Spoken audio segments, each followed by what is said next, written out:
के ही वेबशाला। Hello students, let us come to our next chapter, that is chapter 7 geometrical shapes. So आपने previous class में कुछ geometrical basic shapes पढ़े हुए हैं, जैसे कि rectangle। इस तरह की फिगर को rectangle कहते हैं।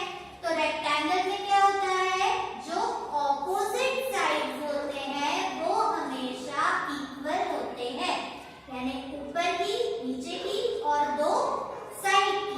तो कोई भी सिर्फ दो साइड्स इक्वल होती है, ऐसे शेप को आप रेक्टेंगल कहते हैं।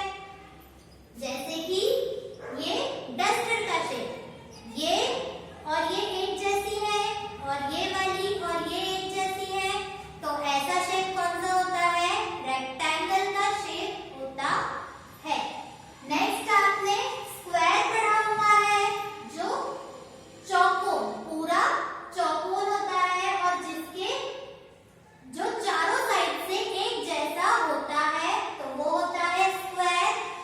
फिर जो तीन साइड का शेप होता है उसे आप कहते हैं ट्रायंगल, और जो सर्कल या राउंड शेप में होता है उसे आप कहते हैं सर्कल। ये शेप्स आप पहले पढ़ चुके हैं। अब जब इसी रेक्टेंगल, स्क्वायर, ट्रायंगल और सर्कल को जब आप तीन साइड से देख सकते हैं, यानी जिसे हम 3D फिगर या 3 डायमेंशनल फिगर कहते हैं। 3 डायमेंशनल फिगर यानी जिसे आप तीनों तरफ से देख सकते हैं, जैसे कि ये डस्ट है। तो जब आप इसको एक साइड से देखते हैं, आगे की तरफ से देखते हैं, तो ये आपको क्या दिख रहा है, रेक्टेंगल। लेकिन ये डस्टर देखिए, आप इसको तीनों तरफ से देख सकते हैं। ये वाली साइड भी दिख सकती है आपको, ये वाली भी दिख सकती है, ये वाली भी दिख सकती है, और पीछे का पोर्शन भी आप देख सकते हैं। यानी हर जगह से इस डस्टर को देख सकते हैं आप। इस डस्टर को अगर मैं ऐसे रखूं तो आपको कौन कौन सी साइड दिख रही है, ये वाली और ये वाली। तो यही रेक्टेंगल जब 3 डायमेंशंस में, यानी 3 तरफ से आप देख सकते हैं, तो ये शेप हो जाता है क्यूबॉइड का शेप। उसी तरह से स्क्वायर का शेप हो जाता है क्यूब का शेप, ट्रायंगल का शेप हो जाता है कोन का शेप, और सर्कल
वर्टेक्स यानी कोने कितने हो गए 8। सिमिलरली अगला शेप होता है क्यूबॉइड। जब आप प्लेन पेपर पर इस तरह का फिगर ड्रॉ करते हैं तो ये होता है रेक्टेंगल, लेकिन ये डस्ट है, यानी जब आप इस फिगर को तीनों तरफ से, आगे से, साइड से और पीछे से देख सकते हैं तो ये हो जाता है क्यूबॉइड। ये क्यूबॉइड का शेप है। अब इसके फेसेस देखते हैं तो इसके भी फेसेस कितने होंगे 6। 1 ये पूरा है, 2 3 4 5 और पीछे का 6। तो फेसेस कितने हो गए 6, एजेस 12, जहां पर लाइन जॉइन होती है वो होती है एजेस। तो 1 2 3 4 5 6 7 8 9 10 11 और 12। तो एजेस कितनी हो गई 12। वी वर्टाइसेस या वर्टेक्स, तो कितने, जहां पर लाइन जॉइन हो रही है वो कोने, कॉर्नर्स। तो इसके कॉर्नर्स कितने हैं 1 2 3 4 और पीछे के 5 6 7 8। तो वर्टेक्स कितने हो गए 8। नेक्स्ट कोन। जब आप प्लेन पेपर पे इस तरह से फिगर ड्रॉ करते हैं तो ये ट्रायंगल होती है, लेकिन जब आप बर्थडे कैप देखते हैं, बर्थडे कैप होती है वो क्या होती है, वो कोनिकल शेप में होती है। बर्थडे कैप आप तीनों साइड से उसे देख सकते हैं, या फिर आइसक्रीम का कोन आप तीनों साइड से उसे देख सकते हैं। तो वो शेप होता है कोन का। अब कोन के शेप में कितने फेसेस होंगे, ये देखिए, ये ऊपर वाला जिससे कैप बनती है वो वाला और नीचे वाला, 2 फेसेस होते हैं कोन में। फिर एजेस, एजेस कितनी होती है, तो एजेस यानी जो फिगर को जोड़ रहा है, जो लाइन फिगर को जोड़ रही है। तो कोन में ऐसी कौन सी लाइन है, सिर्फ ये एक एज है जो कोन को कंप्लीट कर रही है, तो एज होती है 1। और वर्टेक्स यानी कोना या फिर कॉर्नर, तो कॉर्नर कितना है 1। तो कोन का वर्टेक्स 1। नेक्स्ट होता है सिलेंडर। सिलेंडर का शेप आपको पता है, बुक, आप बुक को इस तरह से रोल कर दीजिए तो ये कौन सा शेप हो गया, ये सिलेंडर का शेप हो गया। अब सिलेंडर में फेसेस कितने होंगे, तो ये एक पूरा फेस, ये कॉर्नर वाला और ये साइड वाला, ठीक, यानी आगे का एक पूरा फेस, ये साइड वाला और ये साइड वाला। तो फेसेस कितने हुए 3 फेसेस। एजेस, एजेस यानी जहां से शेप कंप्लीट हो रहा है या शेप जॉइन हो रहा है, तो ये एक एज और ये एक एज। तो एज कितनी हुई 2 एजेस। और थर्ड वर्टेक्स, वर्टेक्स यानी कोई कॉर्नर। तो सिलेंडर शेप में आपको कोई कॉर्नर दिख रहा है नहीं, सब कुछ राउंड है, कुछ भी कोने का या कॉर्नर नहीं है, तो 0 वर्टाइस है। नेक्स्ट शेप होता है स्फीयर। तो जब आप राउंड पेपर पे सर्कल ड्रॉ करते हैं वो सर्कल होता है, लेकिन स्फीयर यानी जिसे आप तीनों तरफ से देख सकते हैं, जैसे कि बॉल, फुटबॉल, बास्केटबॉल, किसी भी टाइप की बॉल यानी होती है स्फीयर। तो स्फीयर उसका फेसेस कितने होते हैं, पूरा एक ही फेस होता है क्योंकि वो पूरी राउंड होती है। तो फेस कितना हुआ 1।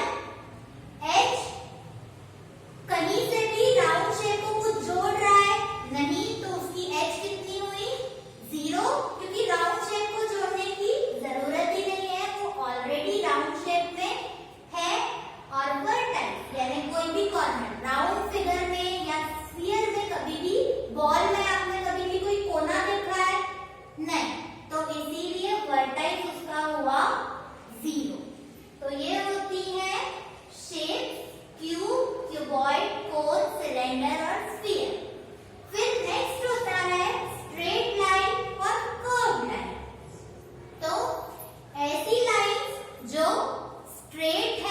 बिना किसी कर्व के है वो होती है स्ट्रेट लाइंस, और वो लाइंस जिसमें कर्व होते हैं वो होती हैं कर्व लाइंस। या तो फिर कर्व लाइन ऐसी हो सकती है, या कर्व लाइन ऐसी हो सकती है, या कर्व लाइन ऐसी हो सकती है।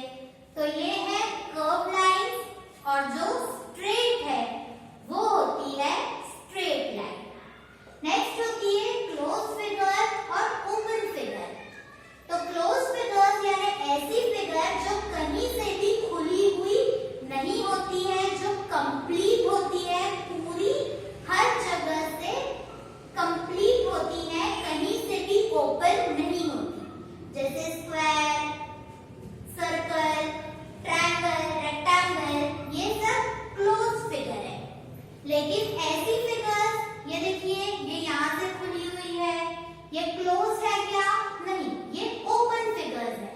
ये यहाँ से ओपन है, कुछ भी किसी को भी ज्वाइन नहीं कर रहा है, इसीलिए इन्हें क्या कहते हैं? ऐसी फिगर्स को कहते हैं ओपन फिगर्स। नेक्स्ट होते हैं कुछ ज्योमेट्रिकल कंसेप्ट्स।